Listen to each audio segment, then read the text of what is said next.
Бийда болбой, манапта болбой. Манаптын баарынын оозун караткан хан да болбой. Куйручук болуп калганыма Кудайга ыраазымын деген накыл сөздөрү тарыхта тамга басылгандай сакталып калган. Куйручук Өмүрзак уулуна 155 жыл болду. Ушул мааракени утурлай анын кичимекени азыркы Куйручук айылында чакан майрамдык иш-чаралар өткөрүлдү. Алгач Олияга багышталып Куран окулуп, андан соң өзү колдонгон буюм тейиндери, тарыхый маалыматтары сакталган музейинде экскурсия улантылды.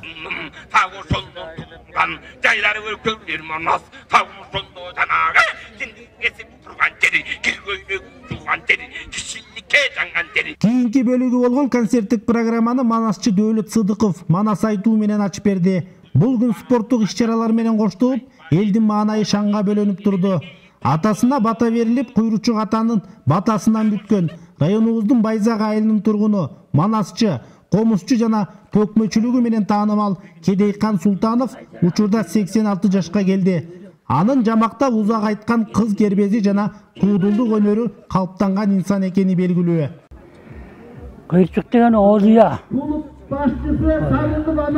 Ошол Куйручуктун арбактары бизди колдосун. Арбактар бизден чыкпасын. Силердин бүгүнкү майрамыңар куттуу да болсун. Ырыстуу да болсун, тарайлы. Алда бар. Апам дегениме бүтүрө кыздар берди. Ан Куйручук Капчыгайдан келет. Эй Султан, токта бер. Бүтүр аярын кыздар берип, бир уустулап берем. Bir uslap berem. Kara birike berdim. Susarı var ekan. Ошол Куйручуктун батасы менен. Бала кезинен эле карыпка кайрымдуу, бечарага бел, карапайым элге тирек болгон Кудай берген Куйручук чукугандай сөз таап айткан үчүн элдин учуна, кыска элдин кыйырына чейин жетип, акылмандыгы, олиячылдыгы, көзү ачык көрөгөчтүгү менен манасчылык өнөрдү касиеттери менен аркалаган инсан. Бул адам 1940-жылы 1-майда дүйнөдөн кайткан.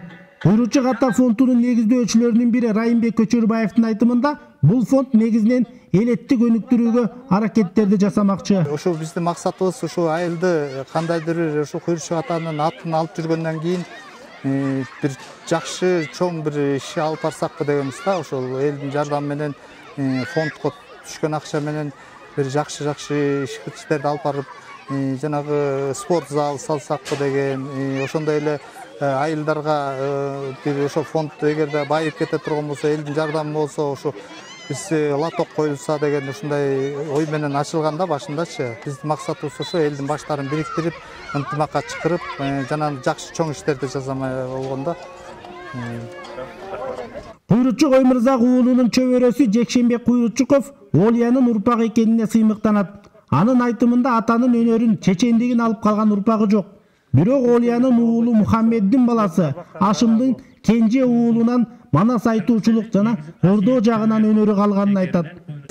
Биздин эми чоң атабыз Куйручук атабыздын баласы Мухаммед атабыз айтып калар эле, ошо кишинин колунда чоңойдуктан. Ай киши айтар эле, ушул баласына берген батасы, атасы Куйручук атабыз баласына 3 жолу бата берген экен.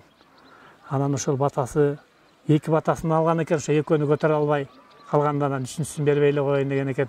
Эми менден жаманда болсо тукум калсын дегенчи, ошо Куйручуктун баласы Мухаммеддин баласы Ашымдын балдарынан болобуз бизчи. Биздин арабызда кенжинибиз бар, ушу гүл просветти бүткөн, ушу эме жагында анча-мынчаны уюштуруп алып барып жүрөт. Бирок мындай бизден өзүбүздөн мындай таланттар андай эле жок. Эми анча-мынчаларга жооп бергенге эме келет, анан андай эмелерибиз чакчымындарбыз. 2011-жылы Куйручук Олиянын 145 жылдык мааракесин Жумгал эли Соңкөл жайлоосунда өтө чоң деңгээлде өткөргөн. Анда кыргыз элинин дээрлик улуттук ат оюндары уюштурулуп, баш байгесине 11 автоунаа коюлган. Ал эми бул жолку мааракесинин соңунда жеңил атлетика, кичи футбол жана эркин күрөш боюнча мелдештин жыйынтыктары чыгарылып, Куйручук ата фонду тарабынан белектер, сыйлоо баракчалары тапшырылды. Мирбек Асаналиев, Аскар Медетбек уулу, Жумгал району.